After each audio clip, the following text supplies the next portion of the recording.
اولین پزشکان زن جهان. الیزابت گرت اندرسون در 9 ژوئن سال 1836 در لندن و در خانواده‌ای به دنیا آمد که سابقه درخشانی در تحقیق و تولیدات علمی و همچنین جنبش‌های سیاسی داشتند. اون دومین فرزند از 12 فرزند نیوسن گرت و همسرش لویزا در لندن بود. او همواره بر حق زنان بر اساس استفاده از فرصت‌های عالی آموزشی و علمی تاکید داشت. الیزابت گرت اندرسون دستاوردهای خودش را از طریق مبارزه‌های سرسختانه به دست آورد.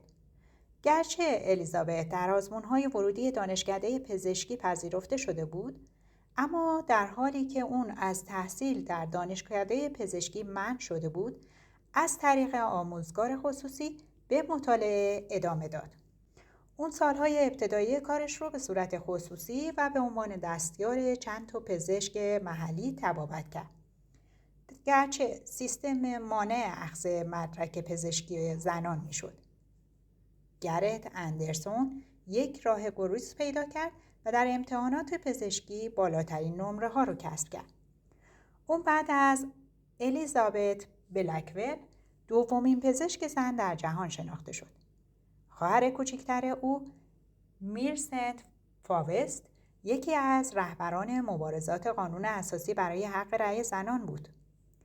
الیزابت گرت اندرسون سال 1865 میلادی بعد از انجام آزمونی توسط انجمن پزشکان و داروسازان به عنوان پزشک تایید شد و اجازه طبابت گرفت. این رویداد تاریخی و مهم در انگلستان بسیار پر سر و صدا شد.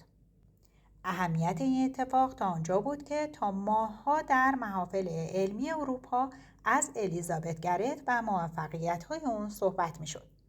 نکته جالب توجه درباره زندگی شخصی او این بود که پدرش همیشه مخالفت‌های سرسختی برای ورود او به دنیای پزشکی داشت. اما الیزابت که با گوش دادن به مقاله‌ای تحت عنوان پزشکی به عنوان حرفه‌ای برای زنان به وجد اومده بود، تونست با مخالفت‌های پدر کنار بیاد و راه مورد نظرش رو ادامه بده. اون تنها زن کلاس خودش در دانشکده بود و در عین حال این اجازه رو نداشت که تو همه اعمال جراح پزشکی شرکت کنه. با این حال در امتحانات پایان دوره رتبه نخست رو به دست آورد. او که ورودش به دنیای پزشکی رو با داروسازی آغاز کرده بود، در سال 1866 در لندن همیشه شلوغ و مه‌آلود داروخانه‌ای ویژه زنان و کودکان راه انداخت و با توجه به شهرتی که داروخانه‌اش پیدا کرده بود در چند سال بعد، سال 1872 به بیمارستان جدید برای زنان و کودکان تبدیل شد.